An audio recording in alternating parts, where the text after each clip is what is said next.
Hello every pony and welcome to my reading of Crisis Equestria. Today I'm going to be reading chapter 2. When we left off, the ponies had just been arrested by police from a different...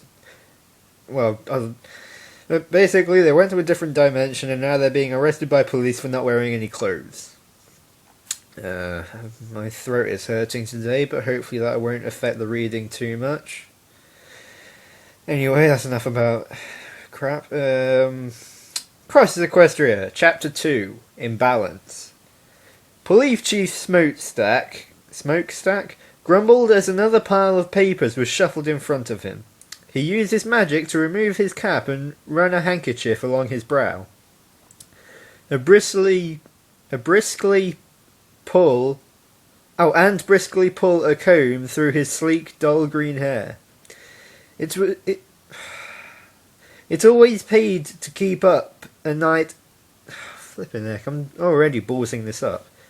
He always paid to keep a neat and tidy appearance when handling caseloads. It made him and his apartment look and feel more imposing, making it easier to elicit cooperation. His pristine orange coat contrasted well with his black uniform and gave him a commanding presence as he sat behind a raised stand in what appeared to be a courtroom, but without many of the expected necessities.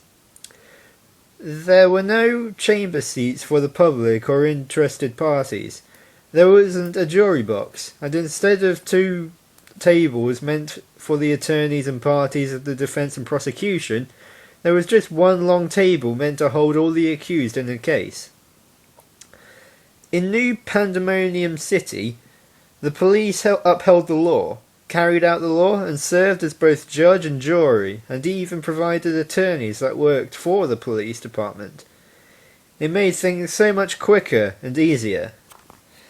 He took another puff from his cigar and gestured to the officer standing at attention to his left at the ground level.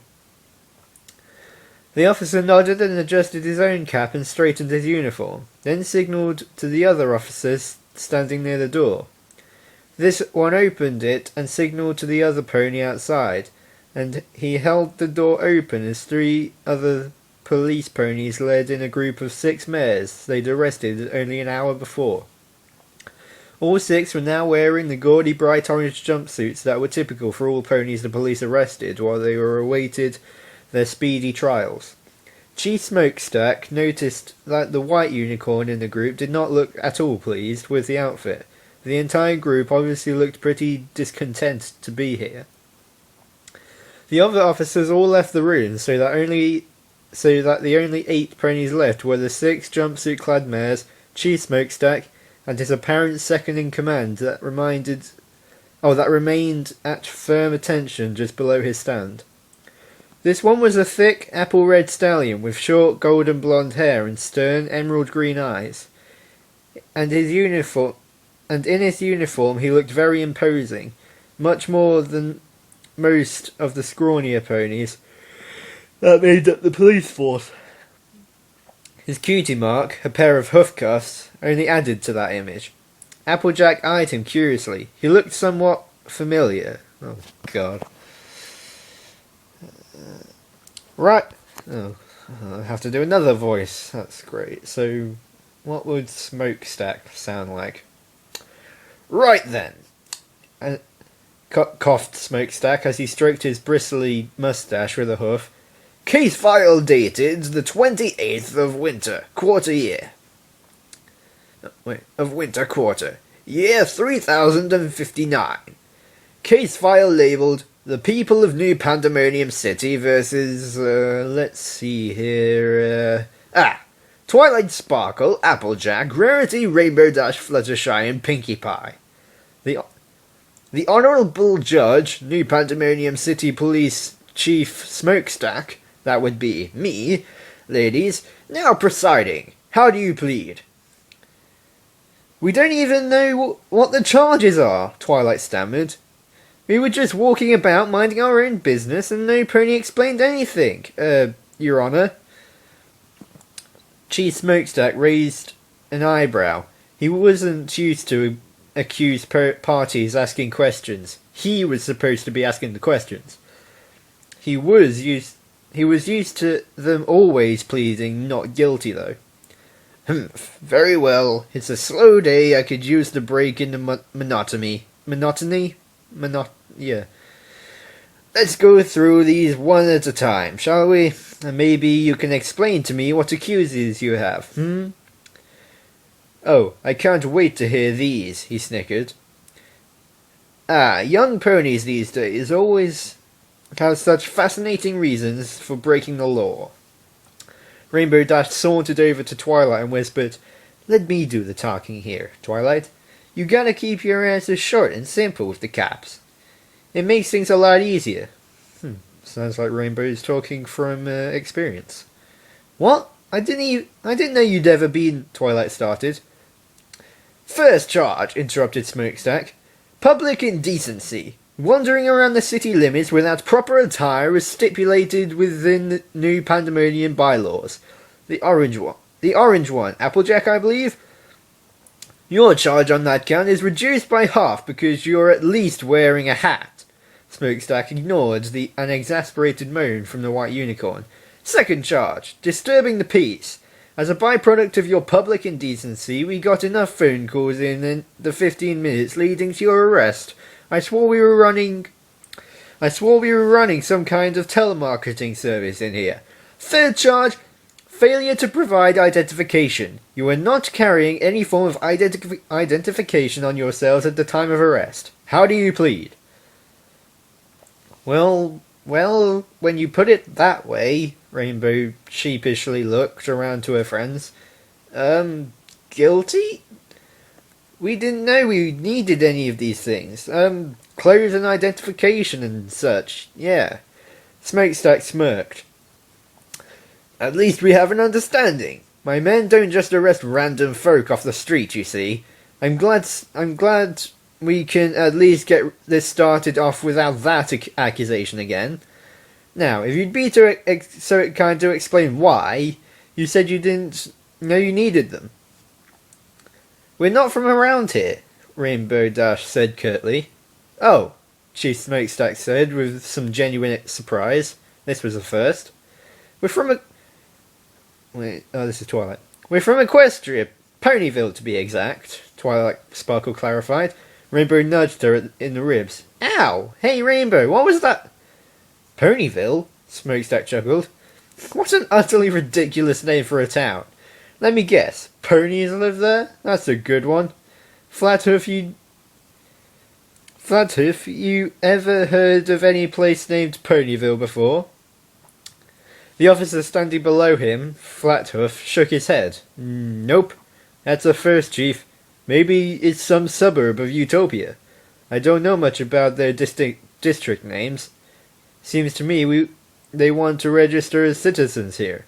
They were arrested en route to the NPRD building. Yeah, that's it, Rainbow Dash quickly played along.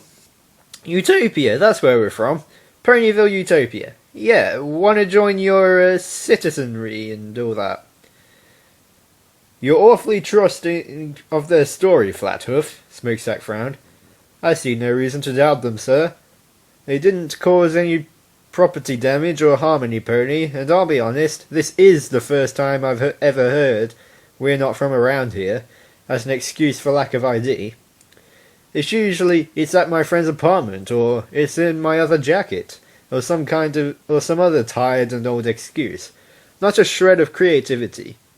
Either they're very clever, or they're telling the truth. And with the education system lately, I'm more inclined to believe the latter. None of the Ponyville natives much liked this backhanded compliment, but at least it seemed to be helping in their situation. I'll trust your judgment in this, Flathoof, Smokestack nodded. Okay, so that explains why you weren't carrying identification. You're from Utopia. He shuffled the papers around and stamped a part of one of them. I know for a fact that their system is a mite different, so I can't fault you for that. Not their identification not that their identifications would do you any good if you were carrying them, since they're not valid here. Care to explain why you're wandering around naked, though? Smokestack stared. We're not from around here? Rainbow Dash shrugged. Smokestack raised an eyebrow, leaned over and whispered to Flattooth. Is Utopia going hedonist nowadays? It's been a while since I've been. If it is, I might consider taking a little vacation this coming summer. Wouldn't know, sir. Never been myself. Maybe their district is, though. I'll admit I'm not accustomed to Utopia's customs, he added with a shrug. Well, that certainly would explain a bit too. Very well, then. Under the circumstances, you six have two options. Either we toss you in jail and let the system weed you out, or you can all get yourselves documented and released on parole. You should all be so lucky that Flattooth is taking your side. He's not an easy one to convince. You'd release us? Just like that? Twilight asked, surprised. Ow! Rainbow! And I've lost my way. That's great. Okay, here we go. Rainbow had nudged hard in the ribs and hissed, Geez, Twilight, shut up! Before he changes his mind! Smokestack's grin widened. Oh, your little city is always looking to get a few more taxpayers into the system. Seeing as your crimes were not violent or damaging, well put, Flattooth. What? Since your crimes were not violent or damaging, well put, Flattooth, and you all cooperated pretty well with the arrest, I see no need to deny you the opportunity to increase my salary. Of course, if prison time sounds more appealing, I'd understand. Taxes can be pretty high. Twilight turned to her friends in a huddle. I think it's pretty obvious what we do here. No sense in not cooperating, right? Duh, and get ourselves thrown in jail, Rainbow scoffed. Fat chance finding a way home if we're sitting in the pokey. And Fluttershy wouldn't last 2 seconds in there. Poor Philly would fall to pieces. I don't like dungeons, peeped Fluttershy in agreement. That flathoof fella seems on a level enough, Applejack suggested. Maybe he can help us. I sure wouldn't mind asking. I simply must get myself out of this awful jumpsuit. Rarity made a face, and into something a little more me. A few moments of silence, and then they all turned to Pinkie Pie. What? She asked in confusement. Aren't you going to suggest anything? Twilight raised an eyebrow. Yeah, like a party? Applejack chuckled. Rainbow Dash quickly covered Applejack's mouth. Come on, don't give her any ideas. A party? Pff, come on, Applejack. I can't always have parties on my mind, but now that you mention it, ooh, a prison break party. Oh, I have the best ideas. We could have nail files and a cake, and instead of fancy cookies and candles, we'd have mushy gruel. And Rainbow Dash groaned. Pinkie Pie, you are so. Twilight turned around. I guess we're taking the second option then.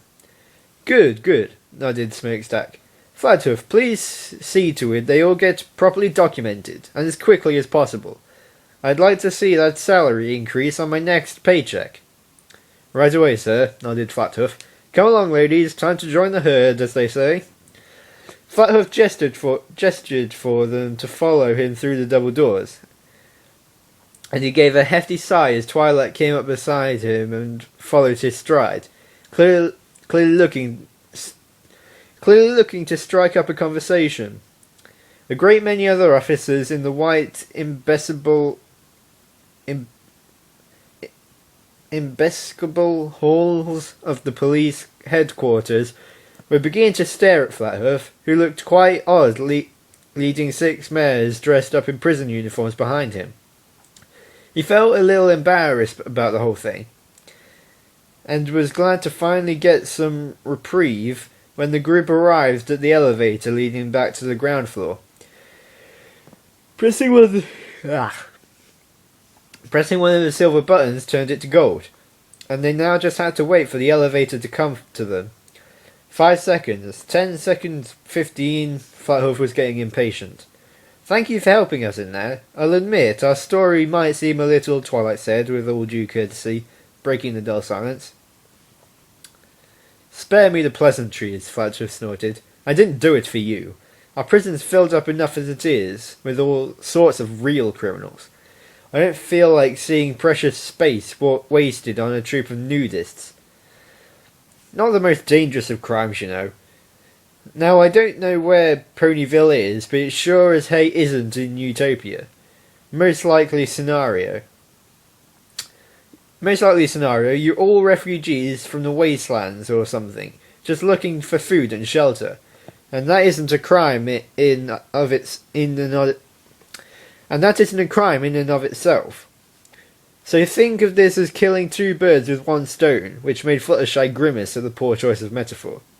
I'm helping you get on your hooves while keeping my prisons open to criminals who deserve to be there. You're all lucky the chief is willing to look the other way when he sees an opportunity to get a few bits out of it. The elevator arrived with a soft ding, and all the ponies shuffled inside at his lead. It was a little stuffy, and they all had to get pretty close together. Rainbow, Pinky, and Applejack were squished together on one side of Flathoof, Twilight, Rarity, and Fluttershy on the other. Oh, well, still, we all appreciate it, Twilight nodded. I'm Twilight Sparkle. It's a pleasure to meet you, Officer Flathoof. I mean, I know you already know our names and all, but I feel a proper introduction is in order, if you don't mind. Seeing as we kind of owe you for our freedom and all. Humph, Flathoof said blankly. If you insist. Splendid, Twilight clapped. These are my friends. Rarity, These are my friends. Rarity, how do you do? Fluttershy, hi. Rainbow Dash, what's up? Pinkie Pie, hiya, it's so cool that you're now our friend. I should throw you a party to celebrate. Oh, I just need supplies, and a place to hold the party. This plan isn't working out so good, is it? Yet, is it? And Applejack. ... Applejack, hello? What? Oh, Applejack blushed. Sorry, kinda got distracted by something. Howdy! Right, Flathoof shook his head, muttering to himself. Sometimes I wonder why I get myself into these things. Why don't you just look the other way like every pony else? The elevator dinged again, and they all popped out back into the department's lobby area.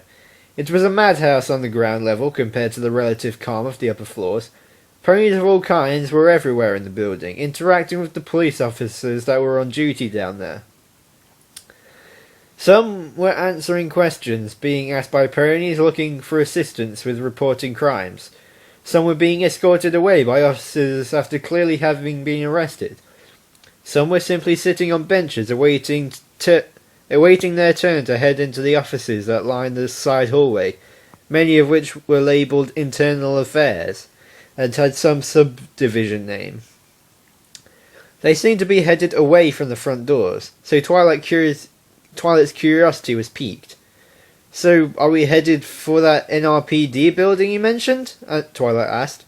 Not necessary. The NPPD has all the same forms and equipment, Flathoof explained. Besides, I can't exactly imagine any of you want to go and walking around town wearing those, looking like a group of convicts. If you thought you got odds looks before, well... Rarity grimaced at the jumpsuit again.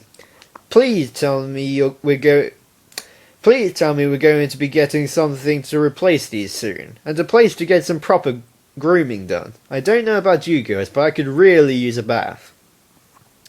Something like that, Flathoof nodded. We have all sorts of confiscated clothing that we normally just donate to our auctions every year, but I'm sure we can find something in there for you to use temporarily, at least until we get you all sorted out. The group came down another hallway and Flathoof led them to another set of double doors marked Registrations. This room was unlike the rest of the police department building. Pretty quiet and almost completely empty, save for the 2 clerks seated behind the desks. Flathoof came to the nearest one, a unicorn mare with a black coat and sleek red mane. She grinned broadly at his approach, and it didn't take effort in noticing her trying to stealthily fix her mane and get her glasses just right. "Oh, Captain Flathoof, always a pleasure to see you. How can I be of assistance?" she smiled. Snapshot. I need to get some identification forms and citizenship forms. And to make it snappy, Flathoof swiftly explained, and trying to ignore his own horrible unintentional pun. "Oh, and some domicile registration forms as well. We'll need to find you a place to live." "Is that part of your job too?" Rainbow Dash asked. "It is as your parole officer," Flathoof sighed. "Did I miss something? When did that happen?" "When the chief assigned me to take care of your documentations, that was his... When the chief asked me to take care of your documentations, that was his code for, 'Hey, Flathoof, guess what? You're their parole officer now.'" He added with a groan, "I'd really rather be back out on the streets trying to catch real crooks. But orders are orders, even if I don't like them. Times like this make me think I was promoted for reasons other than seniority." "You mean you don't like us?" Pinkie Pie frowned. "Ah, I never said that," he hastily added, hoping to avoid any waterworks. "I'd just prefer it if I was actually out there doing my real job instead of being a babysitter. Such is the life of a captain. You do too much desk work, not enough hoof work." Applejack grunted. "Y'all make it sound like we're imposing on you. If y'all don't like it, why don't you just find some pony else to take over and let us do our own thing?" Flathoof hesitated for only a moment. "Your little troop here looked like a bunch of fish out of water. I don't know where exactly in Equestria you're from, but it sure ain't from around here, and I ain't about to send a bunch of know-nothing mares out there to try and brave this city. You obviously already tried that once, so look where that nearly got you. If this were Utopia, I wouldn't be that concerned, but this isn't Utopia. I can't blame you for wanting to travel all that way. Now, if you don't like my attitude, that's your own problem, because I'm not changing it. Nope, not at all." Applejack stared for a brief moment, then shook her head and let the others get back to doing the talking. While Flathoof sure talked fancy and clearly had a great deal of authority, and knew it too, he seemed like he was willing to help them with almost no motivation at all. Sure, he told a little fib to get out of a bind, but what if what he was saying was true? He'd just saved them a great deal of trouble. She found his attitude a little disagreeable. He sounded a mite like Rainbow Dash in his stubbornness, but, well, something else about him seemed so familiar, and she couldn't quite put a hoof on it just yet. Snapshot produced all the paperwork every pony would require, and they all began to fill out everything. Twilight Sparkle volunteered to go first, and sat at the desk as Snapshot organised everything. She noticed that the other unicorn didn't look at all pleased to be doing 6 forms in one go, and guessed that just doing one alone was enough work, or maybe Snapshot was just lazy. "Okay, let's see here. Name?" Snapshot asked in a mildly miffed tone as she adjusted her glasses and hovered a pen over the form. "Twilight Sparkle." "Okay, coat colour, purple. It's more of a lavender, really," Twilight clarified with some hint of incredulous smile. She expected a pony like Applejack not to care about specific tones of colour, but this was a police officer filling out a very official document. "Purple," insisted Snapshot with an irritated sigh. "Hues and shades aren't important for the forms. Your photograph will take care of that just fine. I'd like to get this done quickly without having to pick out the specifics, okay?" "Okay. Now then, mane and tail, purple and pink streak. Eyes, purple. Should I just fill out everything on here purple, dear? I'm just noticing a pattern is all. Hey, it's not my fault you don't have shades and hues, huffed Twilight, getting aggravated with the other unicorn's snippy attitude. She muttered to herself, now I know how Rhodesy feels. Talent? Magic. Snapshot gave Twilight a look that just screamed of disbelief and confusion. Okay, sweetheart, I don't know if you've noticed, but you're a unicorn. Magic isn't a talent. All unicorns can. No, I mean magic itself is my talent. I can perform almost every kind of magic there is. I just need to see it used once, and then I can duplicate the spell. Sometimes not as good as the unicorns who specialise with certain types of specific magic, but for most generic stuff, I'm better at it than the average unicorn.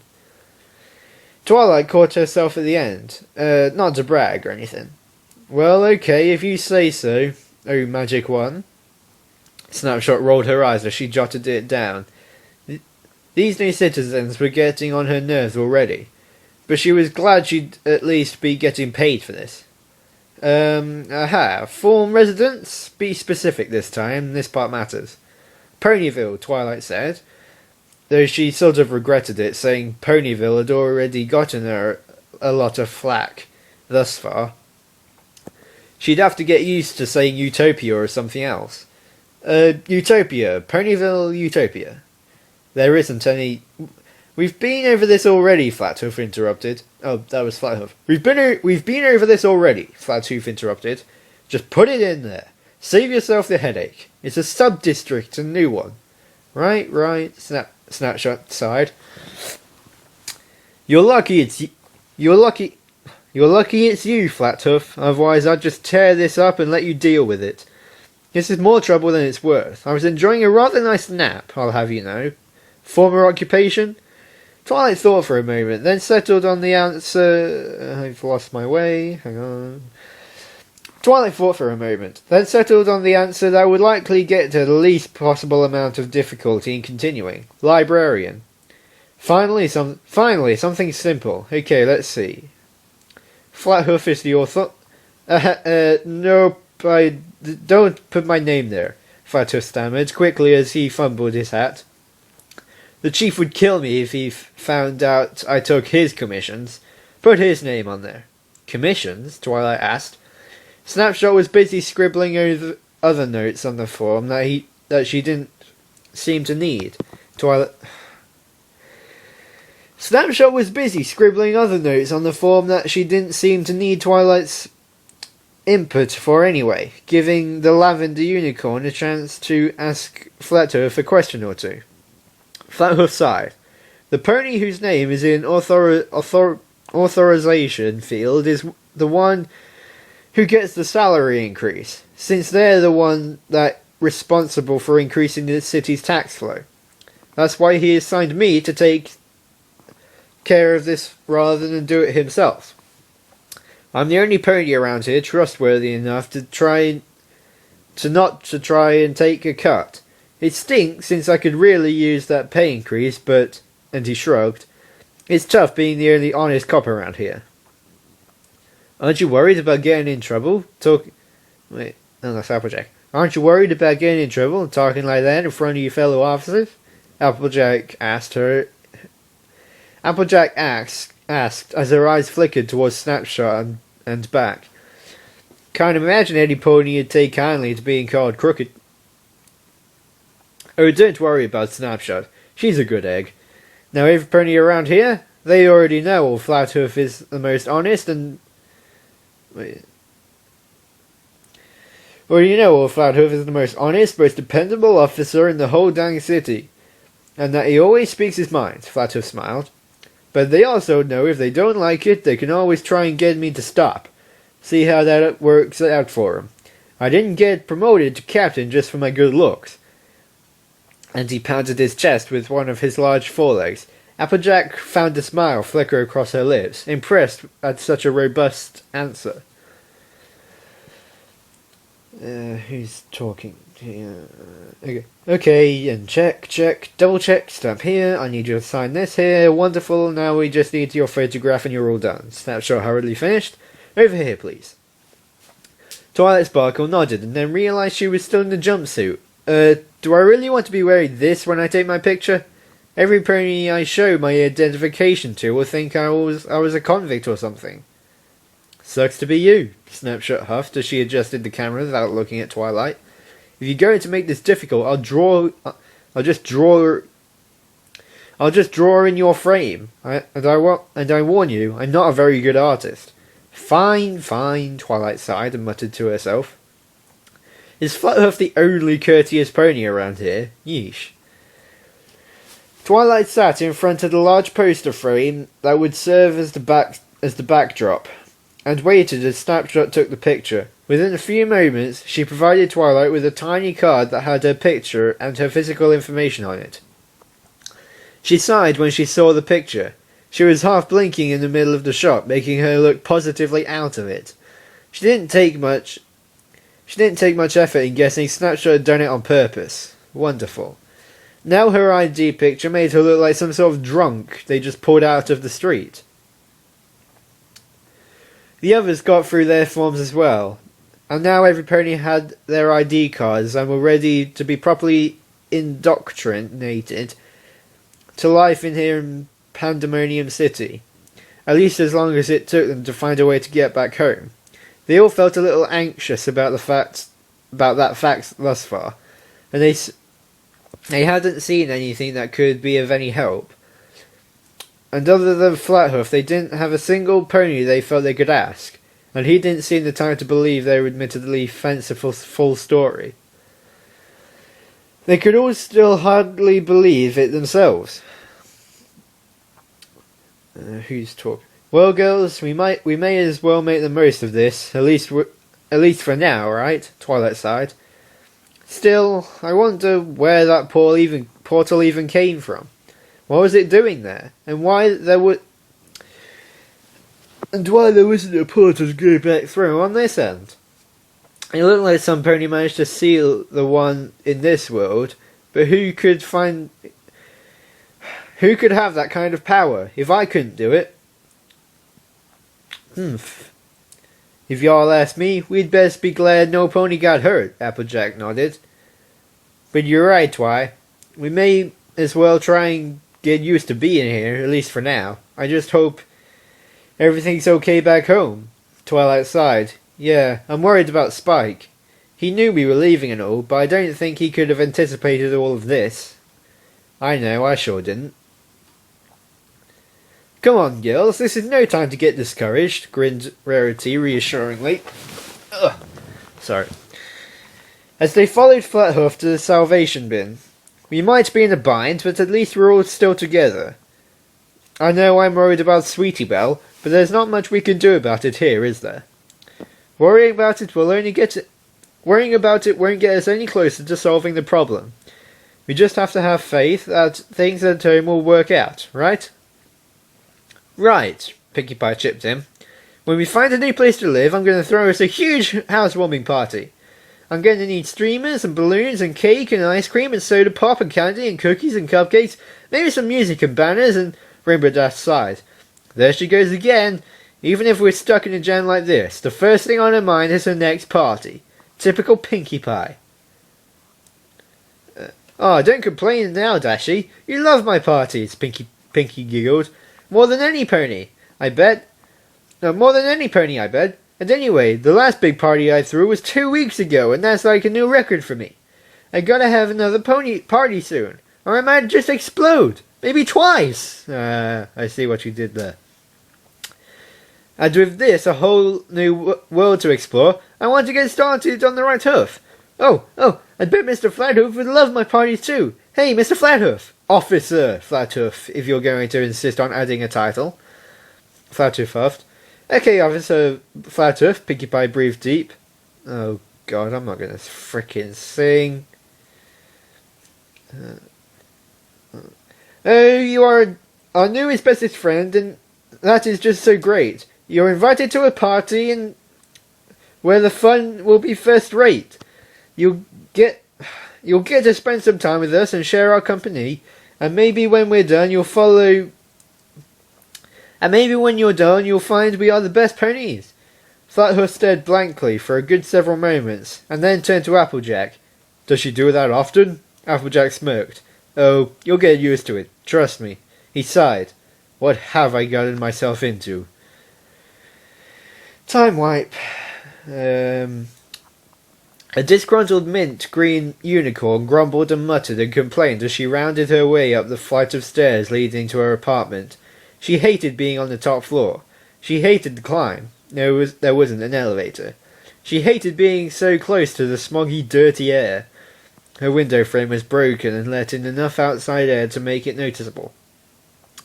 And most of all, she hated the city in general. It was a cesspool. But this was where her job tended to be most important, so this was where she had to live. As disagreeable as it was, her apartment complex wasn't particularly well kept. But it was cheap, really cheap. Which was good since her job didn't have much in the way of monetary compensation. Her superiors ensured she'd have a place to live and plenty of food to eat, but she had next to no spending money for free time whatsoever. Not that she ever had much of that anyway. She wondered if others had this kind of difficulty with their sectors. Hastily opening her apartment door with a slightly rusty set of keys, she took a deep breath and clam herself after the climb, regretting it as she got a mouthful of filthy, smoggy New Pandemonium nightmare air. Shaking what felt like dust and cobwebs, they had a habit of clinging to her on the climb up. Out of the very long, shiny, sky-blue mane and tail, she dropped her keys on the nearby table. With a cough, she went to her kitchen and prepared herself a snack. Just some sliced apples, nothing too fancy. Then headed for the den to take a load off. It had been a hard day's work, 15 cases today, and then some group of new tourists had nearly made her late for finishing the last one. Which could have been pretty bad. But there was nothing she enjoyed more than relaxing on her sofa, snacking on an apple and watching the latest gossip on television. It was calming, and living in a city like New Pandemonium meant she needed all the calm she could get. It was in the den that she noticed it. The green neon glow coming from her antique grandfather clock. Hastily putting her apples down on the table, she fumbled in the pocket of her sweater vest and pulled out a stopwatch. And after clicking on it, the grandfather clock stopped glowing and opened wide, letting in a fresh breeze of sterile air with a hint of minty freshness. She'd be glad to get inside and breathe that fresh air in. A welcome change from her usual breaths of smoky, smoggy goodness. Chancing a look around her, despite knowing no pony was in the apartment with her, she entered the grandfather clock without a second thought. It was much bigger on the inside, almost as big as the den she had just left from. In fact, filled with all sorts of gadgets, tools, monitors, levers, knobs, and other assorted technological wonders. It seemed as if she'd entered a completely different world. Wherever it was, it clearly wasn't directly attached to the world she'd just left. If it were, she knew she'd be standing in her neighbour's bathroom right this moment.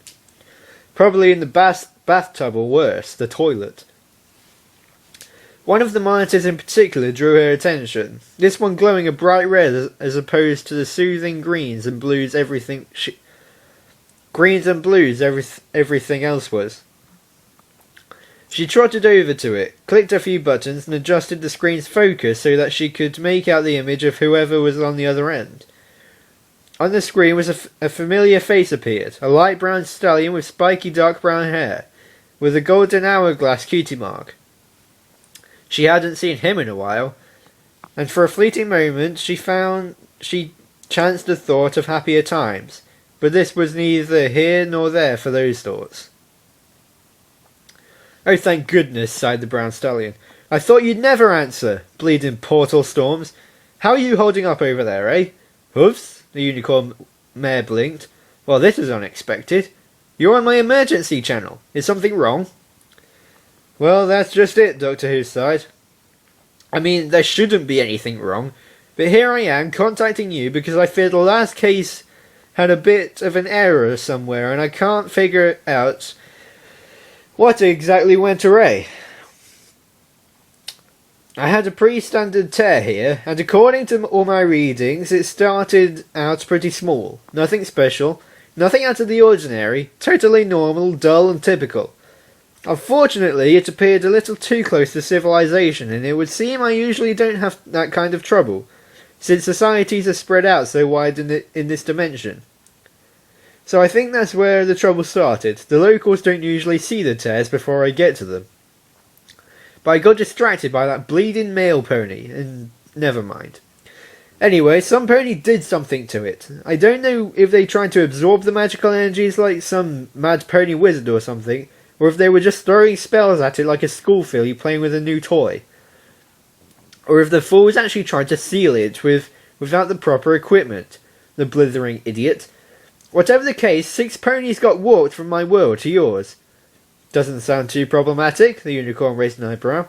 We have this kind of thing happen often enough that it's practically routine.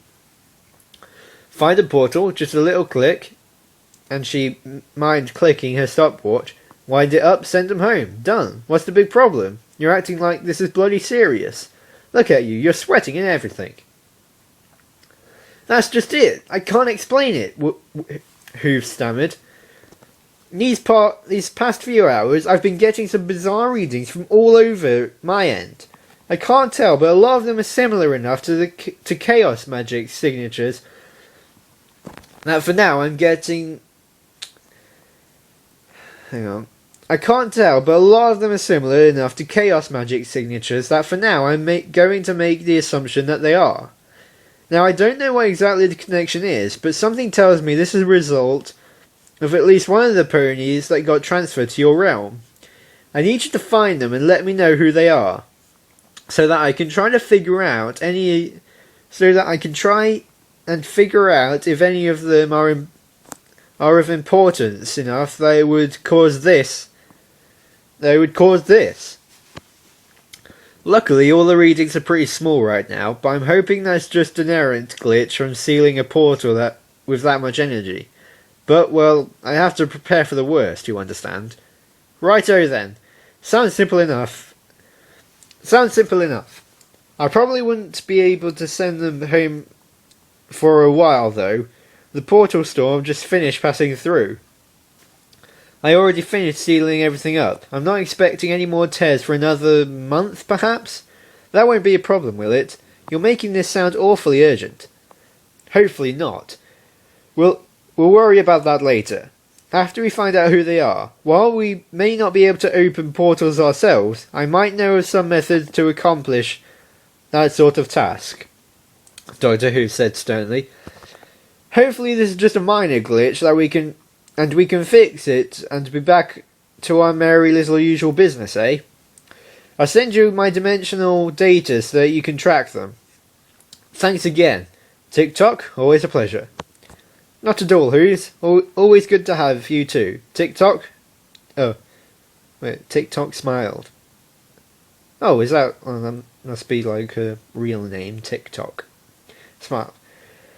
The image of Doctor Who's on the other end of the monitor pushed several buttons and the sound behind TikTok signalled the information he was sending was being transferred over to her database. With a waved farewell, she grabbed the stopwatch again and tapped it to the central core, copying the data over to her portable device. It glowed a dull green with a single dot near the centre, with a line making circles around it. If she got close enough to the signatures she was supposed to be locating, they'd appear as like little dots on the screen, allowing her to determine their position. Her locator in hoof, TikTok adjusted her bow tie and began the arduous descent back down the stairs into the city streets.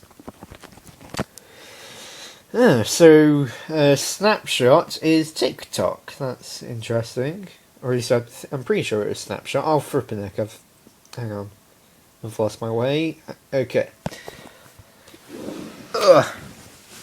Miles above Pandemonium City, one would be able to see far out into the distance, and perhaps with a keen eye they could chance a glimmer of the most interesting place in all of Equestria. A place where one could watch as lightning danced for eternity, where fire would smoulder yet never burn out, the Belt of Tranquility. Stretching precisely along the equator of the world of Equestria, the massive dividing line served as the point where the power of the light and darkness is... The massive dividing line served as the point where the powers of light and darkness in this world collided and kept one and another at bay.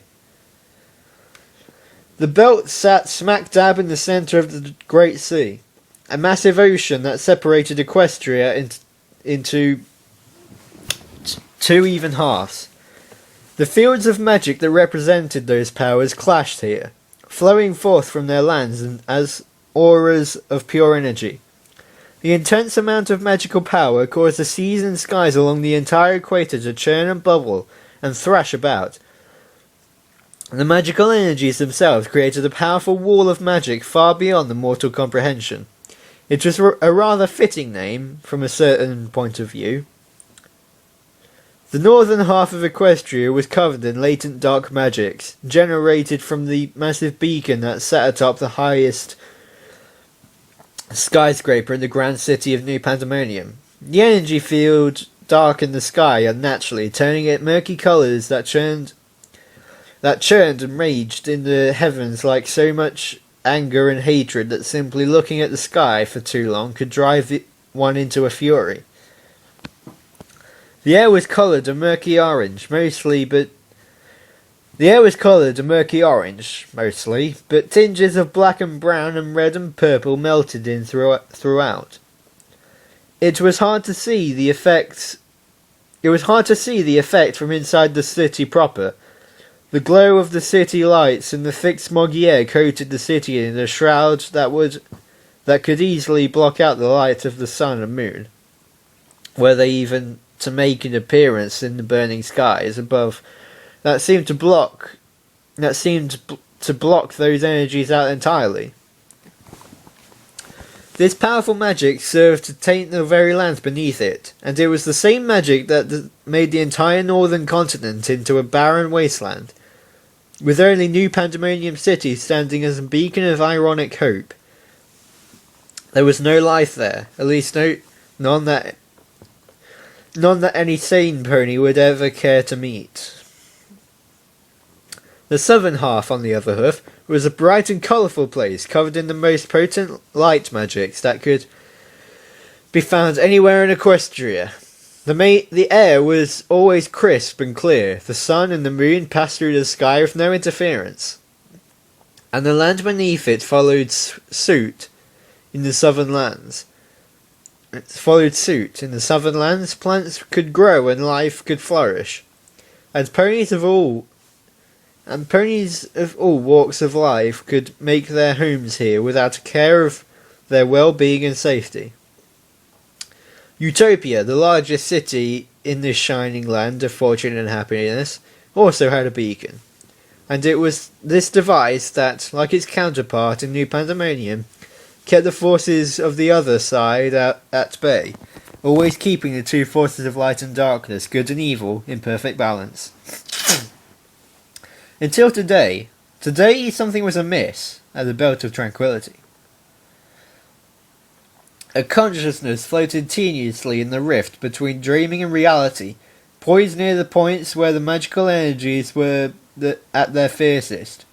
The entity used its own magic to reach through the dream state and examine the Belt of Tranquility's border. Even from a great distance, it could feel as if something here was out of place. But without examining it for itself, it would not be able to discern what it was sensing. Now, here, up close, it could see, and it did not like what the implications were. The Belt of Tranquility was very slowly moving, even expanding.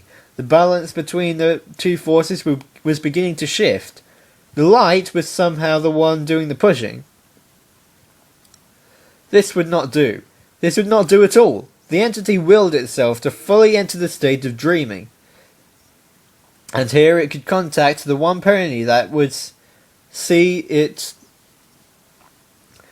And here it would contact the one pony that would see to it that this dilemma was solved. Lord Silvertongue looked out the window of his private study, out into the cityscape of New Pandemonium, far, far below. Here, in the highest reaches of Pandora, Pandemonium's tallest skyscraper, he could see the entire skyline of the city. For even here the sky above was coated with thick smog and dirty smoke. Stretching high above the tower was a powerful beam of sickly orange energy that shot straight into the sky, where it then spread across the land. This was where the beacon was located, and this was where the darkness was at its strongest. This was where Silvertongue watched over his city. From here, this is where he ruled, and this was where he could have some peace of mind. The study was elegant and richly decorated. The banner of Pandemonium, a flaming red sword thrust through the shining golden disc, decorated the far wall, and a portrait of himself was posted with a steam on the near one, just above the mantelpiece. Upon the table in the corner, his recorder player, an antique from times long forgotten, played his favourite ballad. It was an old opera spoken in a language that he knew no pony in Pandemonium could understand or ever hope to speak. And it was beautiful, and it was sad.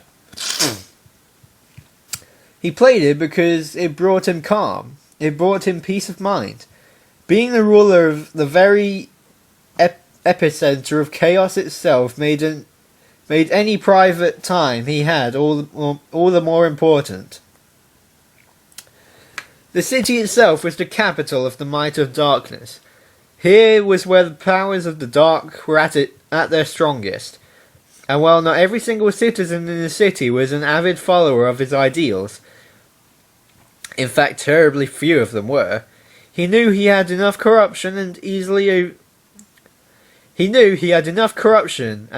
overlooked laws in place to make chaos and evil a typical day-to-day activity, even if the ponies were unaware of that fact. Nothing made sense in this city. He designed it that way. And all the while, all the citizens had this grand illusion that the chaos of the city was still a better life, a better existence than the complacent, high-cost, constructive, exclusive society of Utopia's gleaming spires and gold-paved roads. The people of Pandemonium weren't good enough for Utopia. Utopia was too strict and too expensive for them. And that was what they all believed. The unwashed masses were easy to deceive, easy to exploit. The record finished, and Silvertongue tore himself from the window and from his inner thoughts. His horns, slightly longer than most unicorns, glowed a grim red as he lifted the record from its place and returned it to its sleeve, where it would be put back into storage until he wished for it again. Turning back to the window, his horn glowed again and flickered a number of switches alongside it. The window darkened and turned back, then became a perfectly reflective surface, bouncing the image of the room back at him. He carefully gauged himself in the reflection. His pristine silver coat was as radiant and pure as ever. Not a single bright golden hair in his impeccably styled mane was out of place. His monocle was spotless enough that it enhanced the luster of his sea blue eye. His fanciest dress uniform was immaculate and covered him from neck to flank. The shiny black leather polished and gleaming in the single light of the room. The blood-red trim glistening and freshly picked apples of cherries. Or glistening like freshly picked apples or cherries. Or more appropriately, freshly split blood. His appearance was absolutely perfect. It had to be. The Hilliers' prized warden wouldn't allow otherwise in her presence. You were expecting me? Silvertongue did not turn to face the source of the voice, that of Nihila, the goddess of disparity. There would be no point. It spoke directly into his mind. In the mirrored image on the wall, he could see the voice's form perfectly well, a form beyond description. In all things Silvertongue knew, he knew this. Alicorns were the most exquisite creatures in existence, blessed in such beauty and incredible power in this world that they were not capable of mortal form. It could not contain their beauty, their elegance, their raw power. Physical beauty, even of the absolute highest caliber, was not even worth the slightest fraction of what unicorns appeared like to one's mind's eye. It had taken him a lifetime of seeing them for himself, and even still he could found it difficult not to break down in tears. I am always expecting you, milady. Silvertongue bowed, even though this was the only physical body in the room. It would be no benefit of me to be in any less than flawless physical condition, lest you visit me in dire straits and become dissatisfied with my dedication. Well spoken, Mr. Warden, the voice cooed. Silvertongue shrugged at the way her voice touched the deepest recesses of his mind, at how right it felt. It would be alarming were he not used to it. I come to you with urgent news this evening. Troubling news. Silvertongue's curiosity showed on his face for the fleetest minuscule of a second, and he briefly touched upon a thought of concern that his intrigue would be mistaken for worry. The balance between light and darkness, it is waning. He raised an eyebrow. Waning? Impossible. Harmonia would never indulge herself in such an action. It's against her very nature. I have seen it firsthand, my warden, the voice said bitterly. You do not trust my claims? Silvertongue smirked, and the spark of the Silvertongue smirked, had a spark that flared through his mind. She loved to tease his devotion. It would be folly of me to trust you unquestioningly, milady. Deception comes as naturally to you as fish to water and birds to sky, but I digress. I did not mean to sound as though I doubted you. I merely state the obvious. Harmonia is not to blame here. I am accustomed to as much, knowing far too well that she would never threaten the balance on her own whim. The voice's icy calm filled his being and chilled him to the bone in a soft, almost gentle manner. That is a valid observation. If not Harmonia, then what is causing the imbalance? My warden. I would have you investigate the matter. You are most efficient in these matters. Investigate, milady? He inquired. I cannot fathom a guess as to where to begin. I do not have the resources to gather information from Utopia in such timely manner as you seem to require. That would perhaps take months to accomplish, assuming the best conditions. Perhaps not, but perhaps you don't need to, the voice cooed. Has anything suspicious occurred in your city lately, my warden? I could feel many disturbances in the magics of the void this day. They do not linger long. I suspect there is an infernal chronomancer nearby. A shame, wasting all of that delicious void energy. And her voice became sultry and hungry at the words. The feeling was both terrifying and enticing all at once, and made Silvertongue's skin crawl and heart melt. Yes, I'll admit that I do recall Now, I do recall mention of an event like that. A moment, milady. Silvertongue nodded. He strode over to his intercom system and tapped one of the buttons. Shroud! Yes, my lord? Yes, my lord? Came a mayor's voice over the intercom. I need a report, Shroud. All of all suspicious activity that may have occurred in the city in the last, say, 12 hours. Of course, my lord. I'll have them on your desk in now, Shroud, growled Silvertongue into the mic, impatient and not wanting to appear even mildly meek in the all-seeing eyes of his mistress. I want that report immediately. He could hear the nervous gulp on the other end, like that of a young foal facing death. Of course, sir. My apologies, sir. Let's see.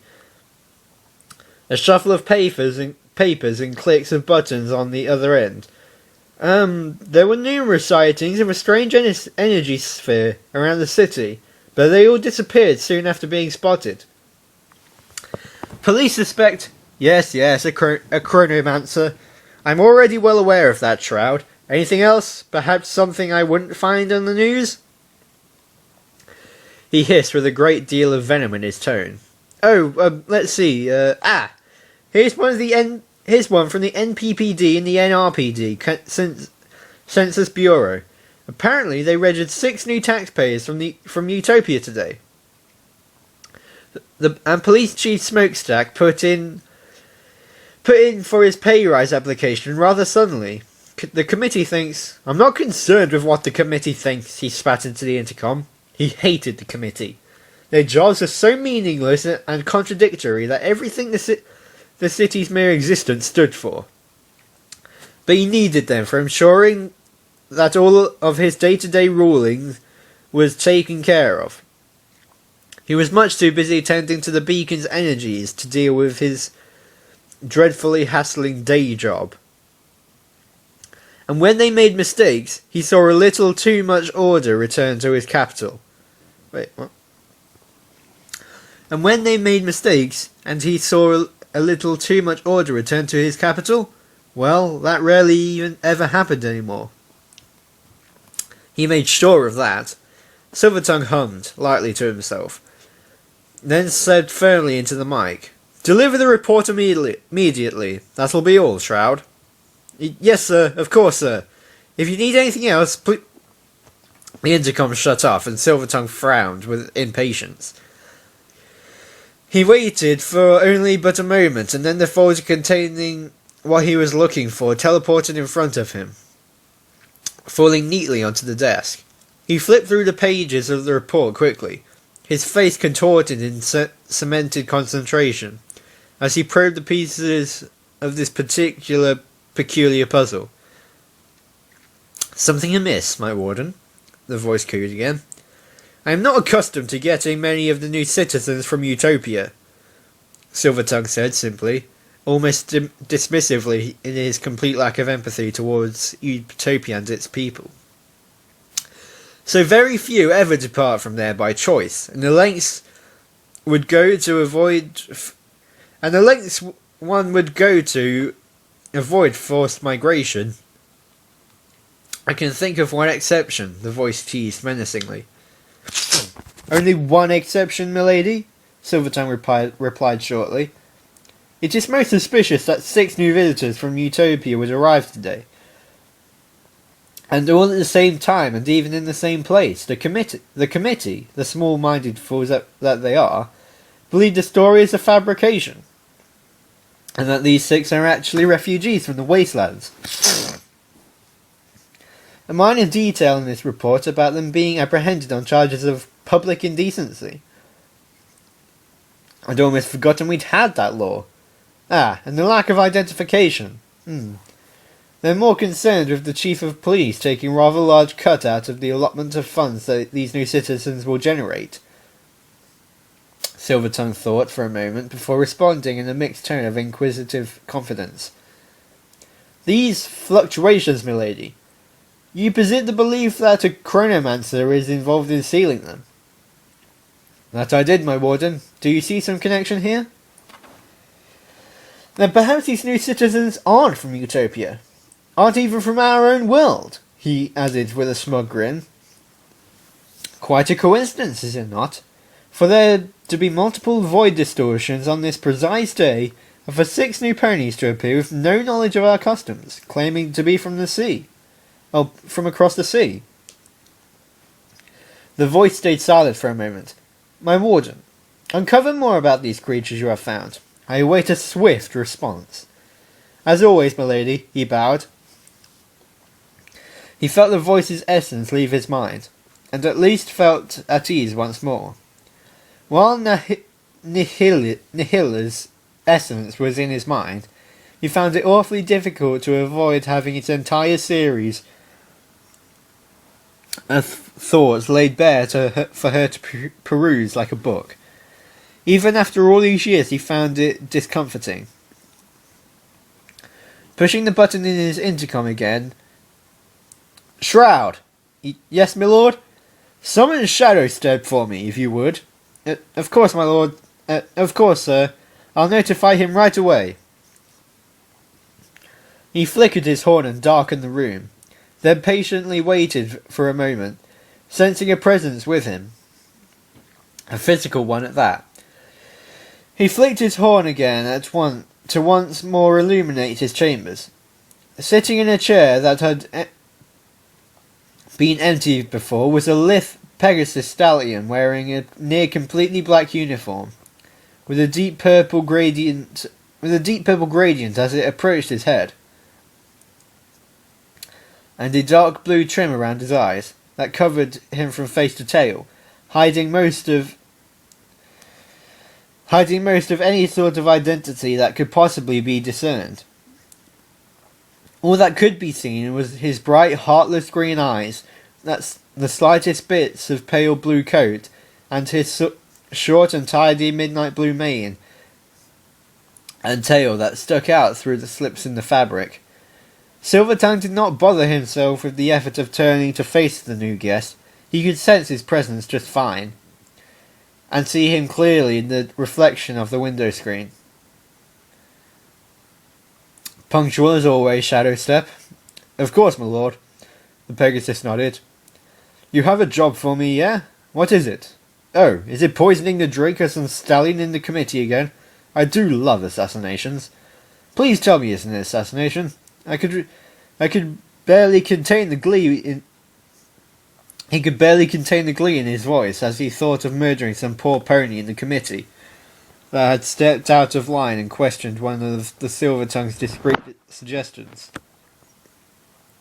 It was a rare occurrence that, with most of the committee knowing that any pony that disagreed with Silvertongue usually ended up missing, but it was so satisfying to carry out those kind of assignments. So, I should have really got a younger voice for this assassin guy. I'll do better next time.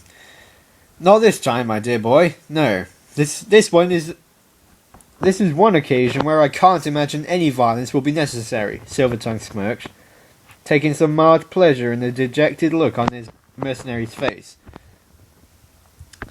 Crushing one's hopes and dreams, if only temporary ones, was so satisfying. There on the desk, that portfolio holds your initial targets. Shadowstep paused at the folder and opened it warily. Inside were the identification pictures and file information on 6 newly registered ponies from Ponyville, Utopia. Shadowstep had been to Utopia on numerous occasions. Dreadfully boring place. Nothing like Pandemonium, but never heard of any place called Ponyville, which to him sounded like the most ridiculous name he'd ever heard. Their names seemed normal enough, and they certainly looked normal enough even if some of their ID pictures were somewhat odd. The purple unicorn looked like she'd been hitting the source just before her picture was taken. The orange earth pony's mouth hung open and made her look somewhat brain dead. While these two of the group had been singled out for what looked like the photographer's petty revenge, was a mystery to him. He felt it was odd that he was being given such a mundane assignment, though. they didn't look very significant. "My lord, what is this? What's so important about them? They don't even look like any pony would miss them if they were suddenly disappear." That's not really your concern, Shadowstep," Silvertongue hissed. "But it is what you're going to find out. Find them, follow them, see if they do or mention anything suspicious. If you happen to notice a chronomancer tailing them around, follow them instead. And if at all possible, ensure they won't interfere with any further plans. If you follow my meaning." Shadowstep's eyes brightened. "Oh, a chronomancer, eh? I didn't even know there was one in Pandemonium. Seems like more of a utopian gig if you ask me, right? Keep in order and all that." Silvertongue grunted in agitated impatience. "Regardless, that's your mission. You have your orders, carry them out, and please, Shadowstep, try to keep a low profile." "Aye, sir," Shadowstep sighed dejectedly. Silvertongue flicked the lights off and on again once more, and in the brief manner of the seconds that the lights flickered, Shadowstep was gone. If there was one pony good, no, perhaps perfect at this job, as long as the job was sneaking around through the darkness and being just an out and out spy or assassin, then Silvertongue knew no pony more qualified than Shadowstep was, and no pony more loyal to his cause. It was always handy to have a murdering sociopath at your beck and call, when you needed some pesky snoopy reporter, or disagreeable committee member, or passionate outspoken rabble rouser, preaching hope and love and peace, replaced his record on the player and started it over again. To just vanish. Preaching hope, love and peace to just vanish. Alone at last, and not expecting any more company soon, Silvertongue replaced his record on the player and started it over again. Eyeing the contents of the folder once more, he stared thoughtfully at the pictures of the 6 ponies that he was absolutely certain were going to be very interesting. Oh, thank God that's chapter 2 over. I think I got a cold coming on, and I do not feel well. Thank you for listening. It's been an hour and 12 minutes. That's not particularly good, but please join me next time for chapter 3. Until then, keep on spreading the magic of friendship, and I'll see you around.